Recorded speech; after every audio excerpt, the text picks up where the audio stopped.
Hello friends, good evening. Welcome to pro trader place. Today మనం మార్కెట్లు చూసుకున్నట్లయితే Nifty 0.68% పెరిగి 25,867 దగ్గర అయితే క్లోజ్ అయింది. సో నిఫ్టీ ఓపెన్ అవ్వడం అయితే గ్యాప్ అప్లో ఓపెన్ అయింది. సో తర్వాత అక్కడి నుంచి రెసిస్టెన్స్ అయితే ఫేస్ చేసి తర్వాత అంతా కూడా కన్సాలిడేషన్ మోడ్లోనే ఉంది. సో అదేవిధంగా బ్యాంక్ నిఫ్టీ చూసుకున్నట్లయితే ఈరోజు 0.91% పెరిగి 60,669 దగ్గర అయితే క్లోజ్ అయింది. సేమ్ బ్యాంక్ నిఫ్టీ కూడా ఓపెన్ అవడం అయితే గ్యాప్ అప్లో ఓపెన్ అయ్యి సో అక్కడి నుంచి రెసిస్టెన్స్ ఫేస్ చేసింది. సో ఇక ఆ తర్వాత అక్కడి నుంచి కూడా కన్సాలిడేషన్ మోడ్లోనే కొనసాగడం అయితే జరిగింది. సో ఈరోజు ఒక ఐపీఓ అయితే ఓపెన్ అయింది. సో ఐపీఓ వచ్చేసరికి ఫ్రాక్టల్ అనలిటిక్స్ ఐపీఓ. సో ఈ ఐపీఓ డీటెయిల్స్ మనం చూసుకున్నట్లయితే ఐపీఓ ఫిబ్రవరి 9th ఓపెన్ అయ్యి ఫిబ్రవరి 11 క్లోజ్ అవుతుంది. సో వీళ్ళు రిలీజ్ చేసిన ప్రైస్ బ్యాండ్ వచ్చేసరికి 857 to 900. సో మార్కెట్ క్యాప్ అయితే లిస్ట్ అయ్యేది 15,473 కోట్లు. సో ఈ ఐపీఓ డీటెయిల్స్ మనం ఫర్దర్గా చూసుకున్నట్లయితే టోటల్ ఇష్యూ సైజ్ వచ్చేసరికి 2,834 కోట్లు. సో ఇందులో ఫ్రెష్ ఇష్యూ వచ్చేసరికి 1,023 కోట్లు. సో ఆఫర్ ఫర్ సేల్ అంటే ప్రమోటర్స్ అమ్మేది 1,810 కోట్ల వరకు వాళ్ళు అమ్ముతున్నారు అనమాట. So coming to the further details. So ఈ ఐపీఓకి కానీ మనం అప్లై చేయాలనుకుంటే సో రిటైల్ కేటగిరీలో ఒక లాట్ వచ్చేసరికి 14,400 పెట్టి అప్లై చేయాలి. సో అదేవిధంగా హై నెట్వర్త్ ఇన్వెస్ట్లో మనం అప్లై చేయాలనుకుంటే 2,01,600 పెట్టి మనం అప్లై చేయాలి. సో ఈ ఐపీఓ యొక్క మెయిన్ డీటెయిల్స్ ఏంటి అంటే సో వీళ్ళు మన ఇండియాలో ఫస్ట్ ఏఐ రిలేటెడ్గా వర్క్ చేసే కంపెనీ. సో వీళ్ళు మెయిన్లీ వచ్చేసరికి ఎంటర్ప్రైజ్ రిలేటెడ్ ఏవైతే పెద్ద పెద్ద కంపెనీస్ ఉన్నాయో వాటితో పాటు కలిసి వర్క్ చేస్తారు. సో వీళ్ళకి చాలా పేటెంట్స్ అయితే ఉన్నాయి. సో మీరు ఫర్దర్ డీటెయిల్స్ ఇక్కడైతే చూడవచ్చు.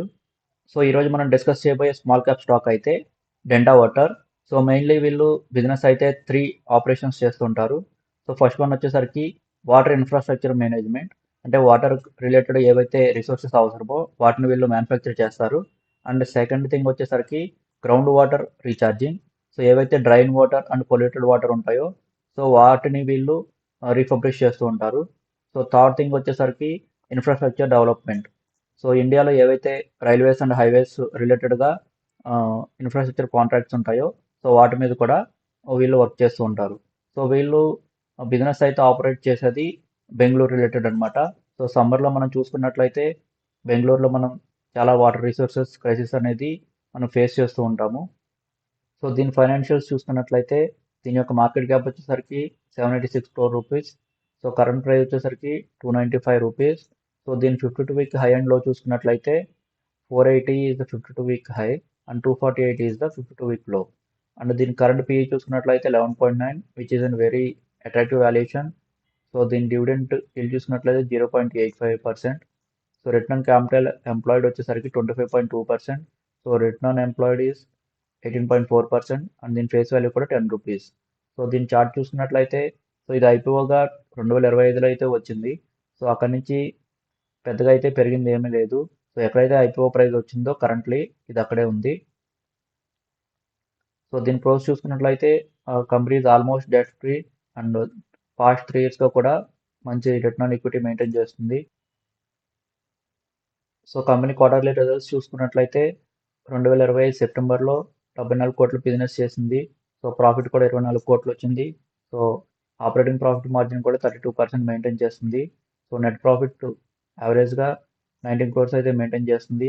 సో దీని ఈపీఎస్ వచ్చేసరికి 7.09 which is the higher side. So PNL statement విషయానికి వస్తే సో లాస్ట్ 12 monthsలో ఇది 247 crores అయితే ఎర్న్ చేసింది. సో ఓవరాల్ ప్రాఫిట్ అయితే 81 crores. సో దీని ఆపరేటింగ్ ప్రాఫిట్ మార్జిన్ వచ్చేసరికి 33% మెయింటైన్ చేస్తుంది. సో నెట్ ప్రాఫిట్ సో ఓవరాల్గా అన్ని ఖర్చులు పోను దీనికి మిగిలింది అయితే 66 కోట్లు దీని బ్యాలెన్స్ షీట్లో అయితే యాడ్ అయ్యాయి. సో దీని బ్యాలెన్స్ షీట్ చూసుకున్నట్లయితే 27 crores is the equity capital which is very very good for small caps. So దీని రిజర్వ్స్ చూసుకున్నట్లయితే 410 crores. సో టోటల్ లయబిలిటీస్ వచ్చేసరికి 463 crores. సో అదేవిధంగా యాసెట్స్ కూడా 463 crores. సో ఈ రెండు కూడా ఎప్పుడు మ్యాచ్ అవుతూ ఉండాలన్నమాట.